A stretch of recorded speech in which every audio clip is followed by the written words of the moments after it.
본문 사무엘하 12장 9절로 15절 말씀입니다. 9절. 그러한데 어찌하여 내가 여호와의 말씀을 업신여기고 나 보기에 악을 행하였느냐. 내가 칼로 햇사람 우리아를 치되 암몬 자손의 칼로 죽이고 그의 아내를 빼앗아 내 아내로 삼았도다. 10절. 이제 내가 나를 업신여기고 햇사람 우리아의 아내를 빼앗아 내 아내로 삼았은즉 칼이 내 집에서 영원토록 떠나지 아니하리라 하셨고 11절. 여호와께서 또 이와 같이 이르시기를 보라. 내가 너와 내 집에 재앙을 일으키고 내가 내 눈앞에서 내 아내를 빼앗아 내 이웃들에게 주리니 그 사람들이 내 아내들과 더불어 백주에 동침하리라. 12절. 너는 은밀히 행하였으나 나는 온 이스라엘 앞에서 백주의 이 일을 행하리라 하셨나이다 하니 13절. 다윗이 나단에게 이르되 내가 여호와께 죄를 범하였노라 하매 나단이 다윗에게 말하되 여호와께서도 당신의 죄를 사하셨나니 당신이 죽지 아니하려니와 14절. 이 일로 말미암아 여호와의 원수가 크게 비방할 거리를 얻게 하였으니 당신이 낳은 아이가 반드시 죽으리이다 하고 15절. 나단이 자기 집으로 돌아가니라. 아멘.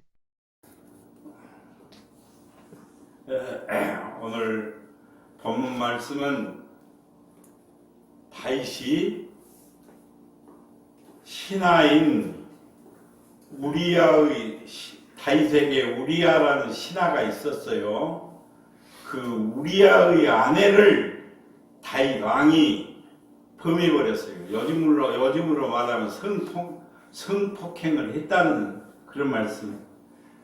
신하의 아내를 범한 이 다윗에게 나단 선지자가 와서 지금 책망하고 있는 그 모습을 오늘 성경을 읽었습니다. 참으로 다윗은 어떤 의미로 다윗은 우리보다도 더 큰 죄를 지었는지도 모릅니다. 그러나 하나님께서는 이 다윗 왕을 말할 수 없는 축복을 내려주셨어요. 만 가지 은혜와 축복을 누리고 자손 대대로 축복받는 사람이 이 바로 다윗이라고 하는 사실입니다. 다윗이 이렇게 큰 범죄를 저질렀는데 신하의 아내를 범했어요. 그런 무지막지한 죄를 저질렀는데 왜 이렇게 하나님으로부터 큰 복을 받고 가뭄의 영광과 자손 대대로 축복을 받았을까요?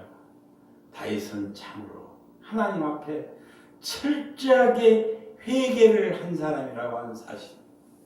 나단 선지자가 와서 왕이여 당신이 이렇게 해서 신하인 우리아의 아내를 범했지 않습니까? 이것은 정말 큰 죄를 하나님 앞에 지었고 당신 집안에 피가 떠나지 아니하고 칼이 떠나지 않은 이런 아주 책망을 해요. 이때 다윗은 왕이에요. 왕. 자기보다 높은 사람이 없어요. 오직 하나님만이 더 높으신 분이고 자기가 제일 높은 사람이에요. 그러니까 이 나단이 와서 왕에게 그렇게 책망을 할 때 다른 사람 같으면 너가 어찌하여 왕을 능멸하느냐, 이 못된 놈을 잡아서 감옥에 넣어라. 그리고 감옥에 넣고 매를 때릴 수도 있고 죽일 수도 있는 사람이에요. 왕이라는 높은 자리에 있는 다윗에게 이 나단 선지자가 그렇게 책망을 해요. 이때 다윗은 자기가 왕이 아니라 하나님께서 이 나단 선지자가 지금 책망하고 있는 이 말씀이 하나님의 말씀으로 인식을 했다는 사실, 깨달았어요. 하나님께서 나에게 지금 책망을 하고, 그래서 그 나단 선지자의 책망 앞에 무릎을 꿇었어요. 그리고 철저하게 회개를 한 사람이 바로 제가 잘못했습니다. 하나님 저를 용서해 주시고 저를 살려주세요. 얼마나 부르짖어 통곡을 하고 눈물을 흘리며 회개를 했으면 내 침상이 뛰고 내 눈물로 내 침상이 띄어지고 내 요가 적신다고 그렇게 다윗이 고백하는 대목이 시편 6편 6절에서 그렇게 나와요. 내가 눈물을 얼마나 흘렸는지 내 잠자리가 다 그 눈물로 적셔지고 내 요가 적셔졌다는 것을 고백하고 있어요. 이렇게 다윗은 회개를 할 줄 아는 사람이었어요. 회개가 참으로 중요한 줄로 믿습니다. 오늘날 우리도 마찬가지예요. 죄 없다 있다 논할 것이 아니라 누구는 죄를 많이 짓고 누구는 죄를 안 짓고가 그게 문제가 아니라 그리스도인에게는 이 회개가 항상 따라다녀야 돼요. 회개하지 않는 사람은 어떤 일이든지 변명으로 일관하게 돼 있어요. 이 회개가 내게서 나올 줄 모르는 사람은 무슨 일을 하든지 간에 변명이 앞서요. 그러니까 거짓말에서 거짓말을 또 맞고 거짓말로 연결돼요. 자기 합리화를 시켜버려요. 회개할 줄 모르는 사람은 자기 변명과 자기 합리화를 시키는 사람이 바로 이 회개를 모르는 사람이라고 하는 사실입니다. 유다의 제14대 왕인 므낫세 왕은 그의 아버지 히스기야 왕과는 달리 힘이 악한 사람이었어요. 그는 여호와께서 이스라엘 앞에서 죄로 멸망을 시킨 이방 민족들보다도 더 많이 악을 행하고 우상 숭배를 자행한 사람이 이 14대 왕이 므낫세 왕입니다. 뿐만 아니라 죄 없는 사람을 수없이 죽여서 예루살렘 거리를 피로 물들게 한 사람이 이를 바로 이 므낫세 왕이라고 하는 사실입니다. 이에 그래서 여호와께서는 하나님께서는 이 므낫세와 그 백성에게 여러 차례 경고를 했어요. 정신 차리도록 경고를 했다고 하는 사실입니다. 그러나 그들은 듣지를 않았습니다. 그래서 여호와께서 하나님께서 아시리아 군대를 보내서 유다를 치도록 이스라엘을 치도록 했어요. 침략을 하도록 했어요. 그래서 침략을 하여서 이 므낫세를 잡아서 갈고리로 코에다 끼고 갈고리를 가지고 코를 끼었어요. 그리고 쇠사슬을 묶어서 바벨론으로 끌고 갔어요. 포로로 끌려갔습니다. 그는 이렇게 비참하게 고통을 당하자 그때서야 자기 하나님을 찾아 하나님을 부르고 하나님을 찾고 하나님 앞에 자신을 온전히 낮추는 사람, 정신을 이제 차렸다는 그 말. 차고 하나님께 간절히 매달리며 기도를 해서 살려주세요, 용서해 주세요. 이제 이런 고통을 갈고리로 코를 끼고 쇠사슬로 묶였으니 얼마나 비참한 꼴을 당해요. 그렇게 악을 자행하고 자기가 왕이라고 아주 천하를 호령하던 이 므낫세가 이런 신세가 됐어요. 그러니까 하나님 앞에 간절히 매달리고 진정으로 회개를 했습니다. 통이 잡아버렸어요. 하나님 앞에 살려달라고 빌었어요. 그래서 하나님께서는 그의 기도를 들으시고 그를 예루살렘으로 돌아오게 해서 회복을 시키세요. 돌아오게 해서 다시 나라를 다스리게 하셨어요. 회개가 이렇게 중요한 것입니다. 그런 죄인도 회개를 철저히 하니까 하나님께서 회복시키시는 것을 볼 수 있는, 그때서야 이 므낫세는 여호와만이 진정한 하나님이시라는 것을 깨달아, 나의 하나님 여호와만이 진정한 하나님이시라는 것을 깨닫고는, 그래서 그는 모든 우상 숭배를 몰아냈어요. 그리고 이방신들을 다 제거를 하고는 다시 여호와의 제단을 쌓았다고 하는 사실. 여호와의 제단을 쌓고 온 백성에게 이제 너희는 여호와 하나님을 온전히 섬기라고 아주 온 백성에게 명령을 내려요. 고통 가운데서 죄를 깨닫게 되는 이 므낫세 왕이라고 하는 사실. 그러니까 고난과 고통 중에 회개하는 므낫세 왕을 볼 수가 있는데요. 그렇다고 한다면 이 므낫세 왕에게 고난이 없었으면 어떻게 되었을까요? 고통이 없었으면 어떻게 되었을까요? 멸망으로 끝나고야 만단. 그래도 고난을 당하고 그 비참한 고통을 당했기 때문에 하나님의 품으로 돌아오는 것을 볼 수가 있습니다. 회개라는 것이 참으로 우리에게 오늘날 하나님 주시는 참으로 중요한 선물이, 우리는 회개할 줄 아는 그리스도인이 되어야 한다는 이 말씀입니다. 나를 돌아보고 내가 얼마나 악한 사람인지, 내가 어떤 실수를 했는지, 얼마나 잘못을 저질렀는지 돌아볼 줄 아는 것이 하나님의 자녀인 줄로 믿습니다. 많은 사람들 가운데 자신이 축복받은 사람으로 생각하는 사람들보다는 내가 지금 축복을 많이 누리고 있는 사람이라고 그렇게 생각하기보다는 앞으로 하나님의 축복을 받을 사람으로 그렇게 여기는 사람이 많다고 하는 사실입니다. 우리는 현재 나에게 주어진 것을 축복으로 생각하지 아니하고 먼 훗날 나에게 주실 축복만을 생각하는 경향이 있어요. 지금 내가 얼마나 많은 은혜를 누리고 얼마나 많은 정말 하나님의 은혜 가운데 살고 있는지 이건 생각 안 하고 앞으로 하나님이 나에게 주실 축복만을 생각하는 경향이 있다는 그런 말씀이에요. 진정 그러나 이 시간 우리는 나에게 주신 축복을, 나에게 내려주신 축복을, 나에게 베풀어 주신 축복이 얼마나 많은지 그것을 가만히 생각해 보는 그러한 하나님의 백성이 되어야 합니다. 우리는 오늘도 살아가면서 나에게 베풀어 주신, 나에게 축복을 베풀어 주신 하나님의 그 은혜의 감사를 모르는 채 먼 훗날 하나님께서 미래의 나를, 먼 훗날 나를 축복해 주실 미래에 대한 축복만을 아주 그것에 전적으로 집착하면서 살아가는 경향이 있어요.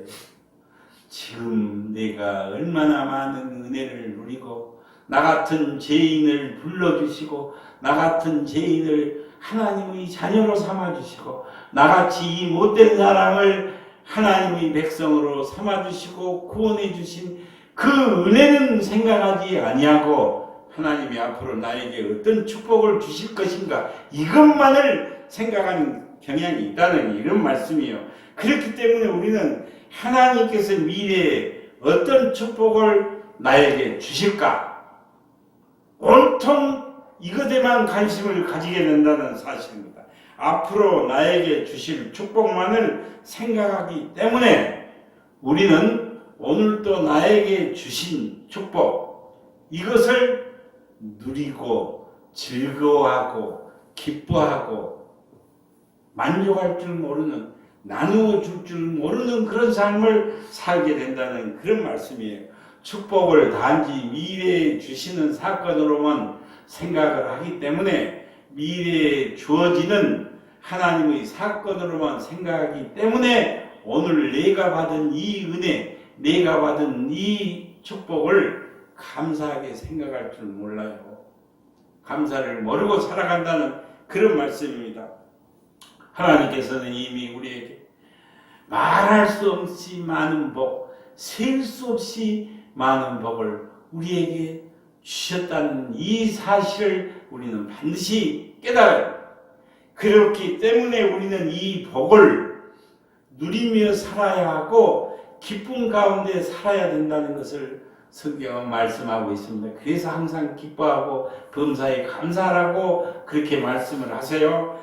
받을 축복만을, 받을 복만을 생각하기보다는 오늘 나에게 주어지는 이 은혜를 생각할 줄 아는 그런 그리스도인이 되라는 그런 말씀이에요. 진짜 그래서 그렇기 때문에 우리는 어떻게 하면 복을 받을 것인가를 생각하기보다는 축복받은 내가 이 세상에서 하나님의 자녀로 어떻게 살아갈 것인가를 먼저 생각하는 것이 그것이 바로 하나님의 자녀이고 하나님의 백성이라는 것을 말씀하고 있습니다. 실제로 하나님께서 우리에게 베풀어 주신 참으로 큰 복은 나에게 구원을 허락하신 것이라고 하는 사실. 나 같은 이 못된 사람을 불러서, 나 같은 이 죄인을 불러서 구원받게 해주신 것이 하나님의 큰 은혜이고 축복인 줄로 믿습니다. 내가 구원받은 하나님의 백성으로 살 수 있도록 나를 인도해 주신 것이 가장 큰 축복 중에 축복이라는 이런 말씀이에요. 앞으로 하나님께 받을 축복도 있겠지만은 내가 오늘도 구원받은 백성으로 살아가고 있다는 이것은 하나님의 큰 축복을 받았다는 증거가 된다고 하는 사실. 사람들은 누구나 다 복받기를 원합니다. 그렇잖아요. 사람은 다 복받기를 원해요. 그런데 그 복은 어떤 사람이 받을 수 있을까요? 진정한 복은 소유에 있지 않고 남에게도 나누어 줄 수 있는 복의 근원이 되어야 한다는 것을 성경은 말씀하고 있습니다. 구원받은 성도는, 하나님의 자녀는, 천국 시민권을 가진 천국 시민은 복의 근원이 되어야 하고 복의 축복의 통로가 되어야 한다는 그런 말씀이에요. 오늘 본문 말씀에 다윗이 등장을 해요. 다윗이 나옵니다. 이 다윗은 하나님의 은혜로 일개 양치는 목동에서 일약 이스라엘의 왕이 되었을 뿐만이 아니라 이스라엘 역사상 가장 위대한 존경받는 사람, 그리고 복받은 사람의, 하나님으로부터 복받은 사람의 대표적 인물이 바로 이 다윗이라고 하는 사실. 다윗이 받은 하나님의 축복은 바로 가문의 번영과 영광, 자손 대대로 축복받는 가문을 이루게 되는 것을 성경은 우리에게 교훈을 해주고 있습니다. 성경에 보면 다윗의 자손이 무려 19명이나 나오는데 기록이 되어 있는데요. 이것은 하나님께서 그 자손들을 축복해 주시고 그 가문의 번영과 축복, 자손 대대로 축복을 해 주셨다는 것을 말씀하고 있습니다. 성경에 보면은 한 사람의 믿음이, 한 사람의 신앙이 가족 전체의 축복과 그 가문의 번영과 영광으로 연결되어지는 것을 볼 수가 있어요. 그래서 한 사람 믿음이 좋은 한 사람으로 말미암아 그 가정이 축복을 받고 그 가문이 번영하고 영광을 누리는 것을 성경을 통해서 말씀해 주고 있어요. 그래서 내가 믿음의 사람이 된다는 것은 얼마나 중요하다는 사실. 내가 믿음의 사람이 될 때 내 가정이 축복을 받고 내 가문, 내 자손들까지도 축복을 받는다는 것을 성경은 말씀하고 있습니다. 진정 그래서 십계명에 보면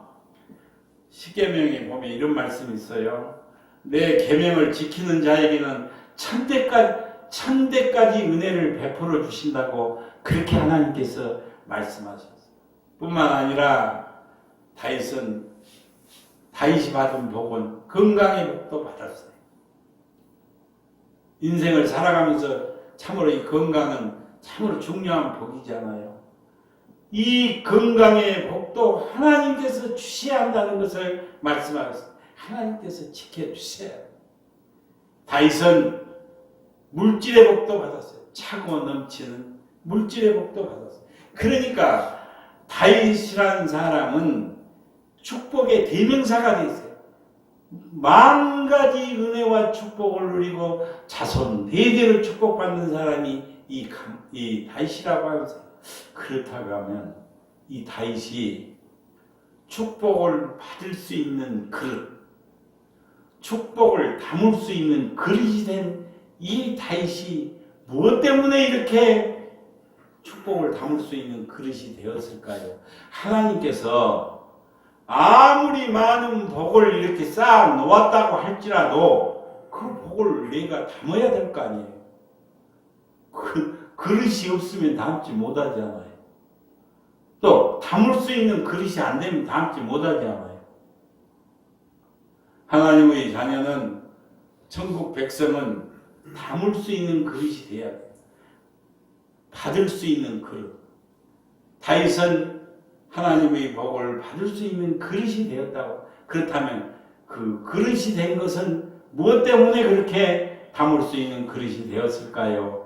그것을 말씀을 드리려고 합니다. 다윗은 첫째로 믿음의 사람, 둘째로 의리의 사람, 셋째로 겸손한 사람, 넷째로 회개의 사람, 다섯째로 순정의 사람. 이 다섯 가지가 하나님으로부터 말할 수 없는 은혜와 능력과 축복을 담을 수 있는 그릇이 되었다고 하는 사실. 다윗이 이렇게 한 가지 은혜를 누리게 된 데는 다윗은 다섯 가지를 다 가지고 있는 사람이었어요. 첫째로 믿음의 사람이었습니다. 다윗의 믿음을 볼 수 있는 사건이 있는데요. 사무엘상 24장에서 확인을 할 수가 있어요. 사울 왕이 다윗을 죽이려고 자기보다도 더 인기가 높아지고 백성들로부터 막 인기가 높아지니까 다윗을 죽이려고 해요. 사울 왕이. 요즘 같은 세상에서도 대통령이 하고자 하면 참 무서운 일인데, 그때 그 시절 왕이 죽이려고 하면요 살아남을 자가 없어요.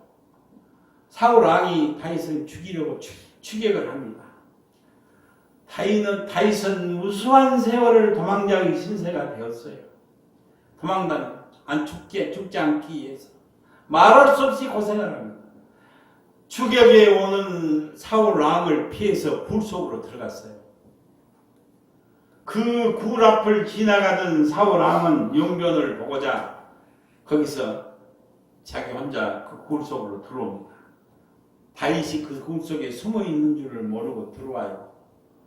캄캄한 굴 속에서 미리서 숨어 있던 다윗은 사울 왕이 들어온 걸 보았어요. 그때 살금살금 가만히 기어가서 그 사울 왕의 도포자락, 그 옷자락을 칼로 베어요. 증거로 삼기 위해서.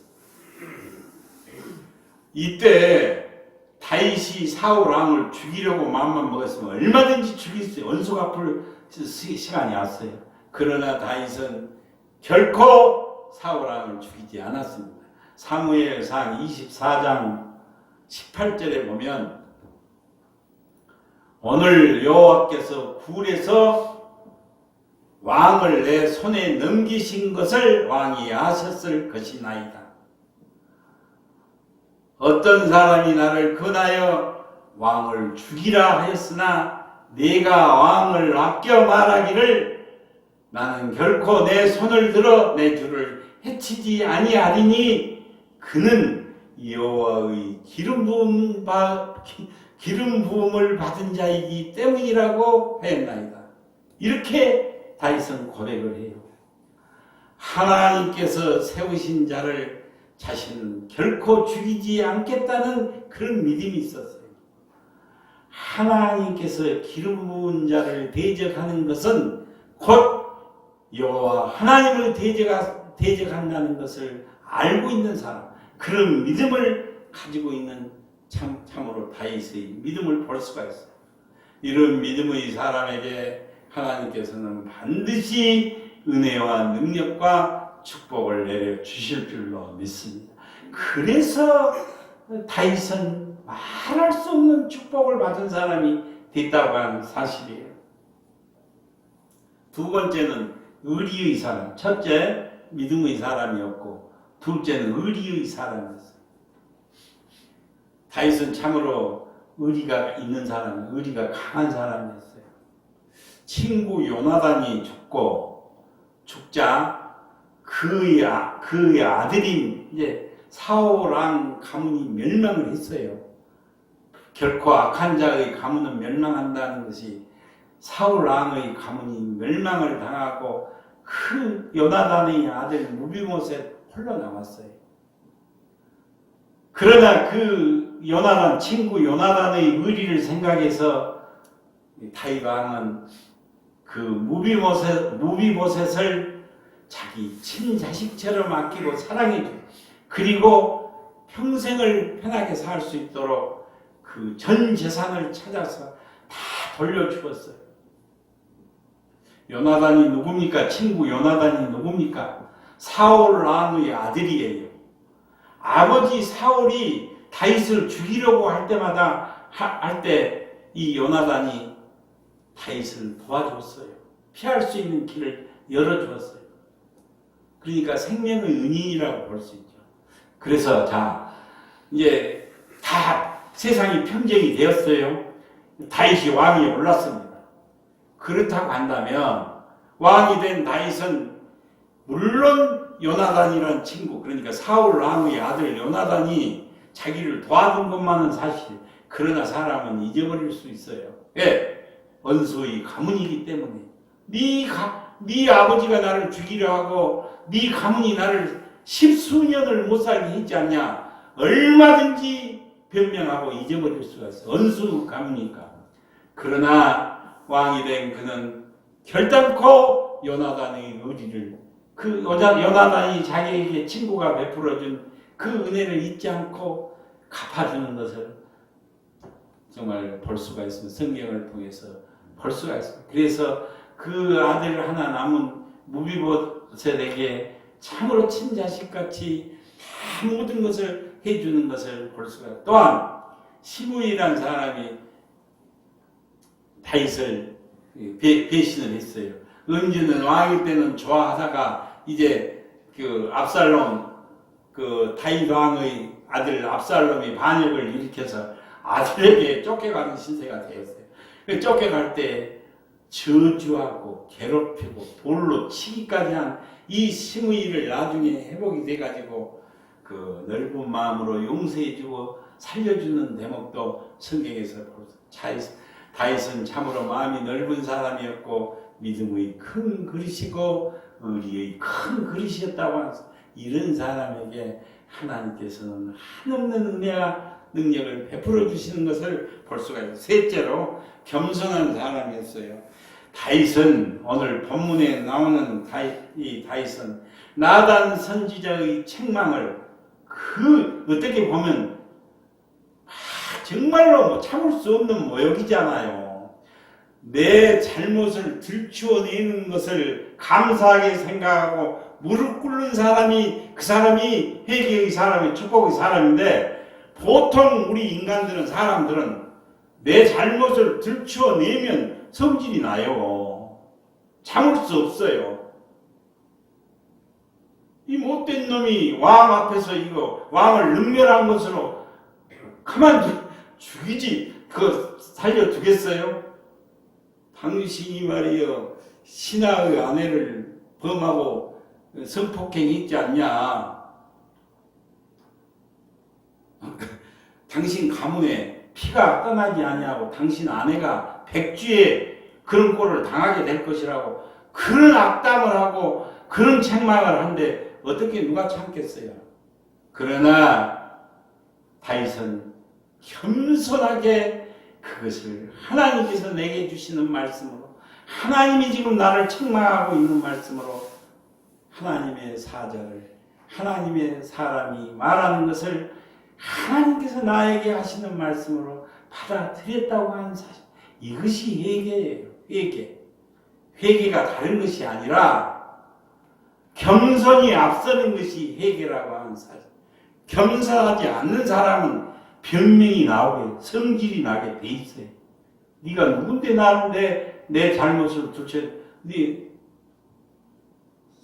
화가 난다니까.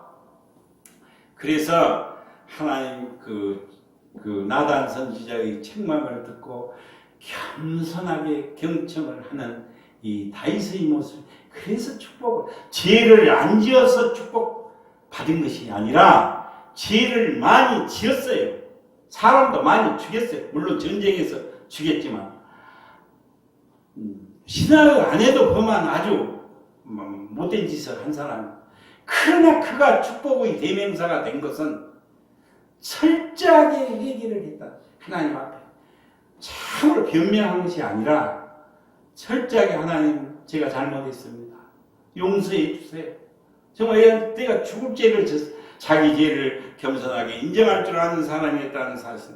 그리스도인은 현재 내가 하는 일을 하나님께서 내려보고 계신다는 이 생각을 임해야 된다는 거예요.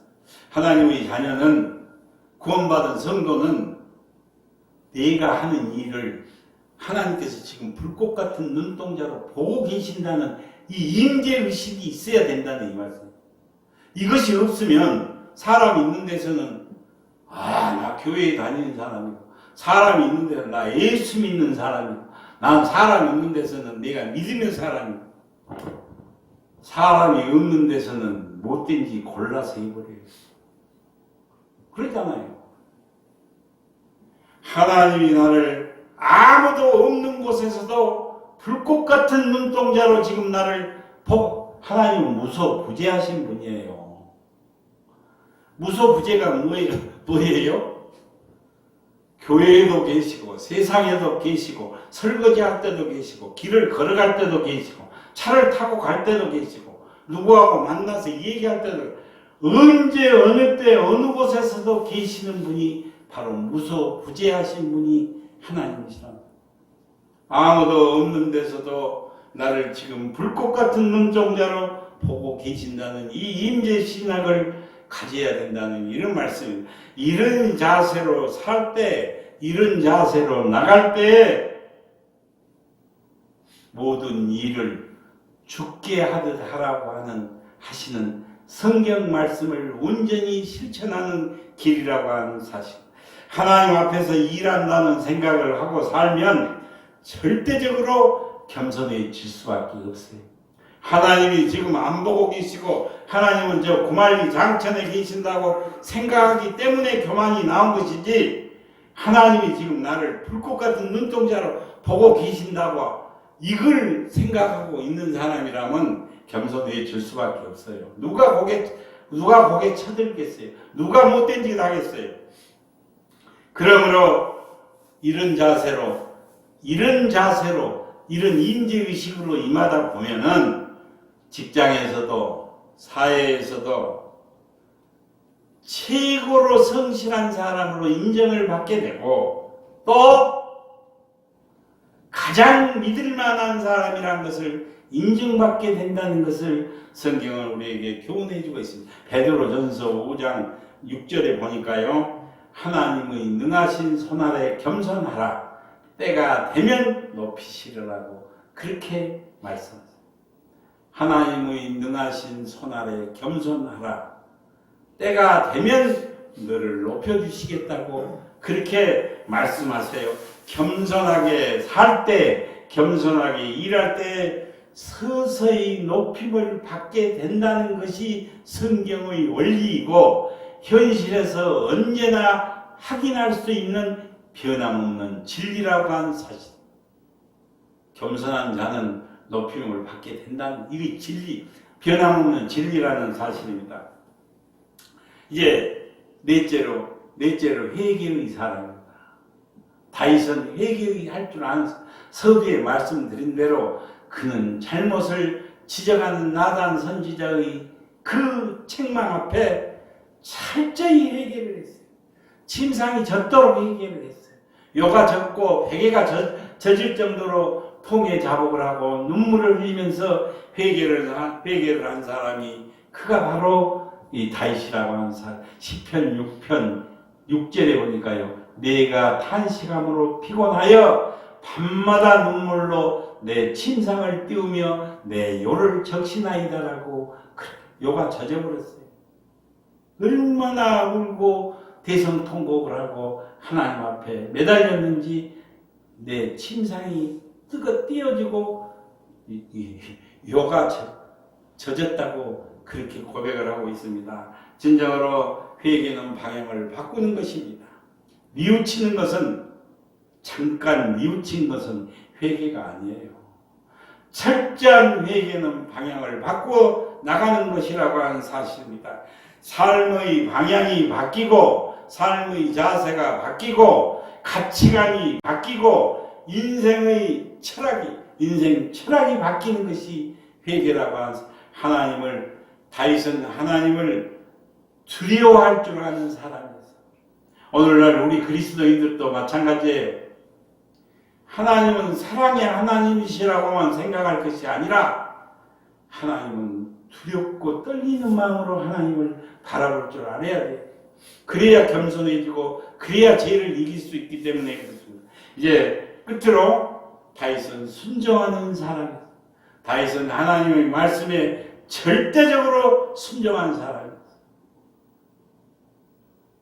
그냥 교회에 오면 말씀 듣고 은혜 받고 나가면 말씀 따로 그냥 하나님 따로 나는 뭐 예수님이 온데 가서 그렇게 산 것이 아니라 다윗은 절대 하나님의 말씀에 순종한 사람이었다. 그 하나님의 성전이 천막으로 지어지고 초라하게 지어졌어요. 그러니까 마음이 언제나 아프고 안타까웠어요. 그래서 다윗은 하나님의 성전을 아름답게 건축을 하여서 하나님께 봉헌을 하겠다고 그렇게 마음에 결정을 내요. 얼마나 좋은 생각입니까? 이런 생각을 가진다는 것은 얼마나 칭찬받고 얼마나 축복받은 일이에요. 그래서 좋은 재료는 열방에서 다 구해드렸어요. 좋은 재료, 좋은 원료. 하나님의 성전을 아름답게 건축하기 위해서 가진 노력을 다 들여서 다 준비를 했어요. 이제 그 성전을 건축하기만 하면 돼요. 그런데 하나님께서 그 성전 건축을 하지 말라 허락하지 않으세요. 여기서 중요한데요. 하나님께서 성전을 건축하지 말라고 허락하지 않으시니까 다윗은 그 말씀에 절대적으로 순종을 했다고 하는 사실.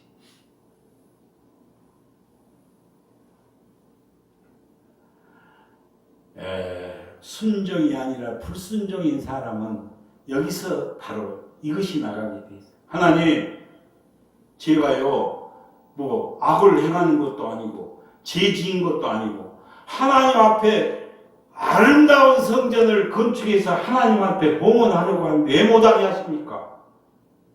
이 생각이 나가게 돼 있어요. 이 생각이. 그렇지 않아요. 내가 좋은 일 좀 하려고 하는데 왜 하나님 못하게 하십니까? 이 자기 생각이 나가게 돼 있어요. 다윗은 이것을 꺾었다고 하는 사실. 순종은 자기를 꺾는 것입니다. 교만을 꺾는 것입니다. 위신을 꺾는 것입니다. 업적을 꺾는 것이다. 이 성전을 세우고자 하는 이 내막 속에 내 업적도 들어가 있다는 사실이에요. 다윗은요, 그 좋은 재료를 구해서 아름다운 성전을 건축을 해서 하게 되면 길이 자손 만대에 빛이 나게 돼 있어요. 업적이 생기게 돼 있어요. 이런 좋은 일을 안 할 사람이 누가 있겠습니까? 그러나 하나님께서 하지 말라고 하니까 허락하지 않으니까 하지 않았다고 한 사람.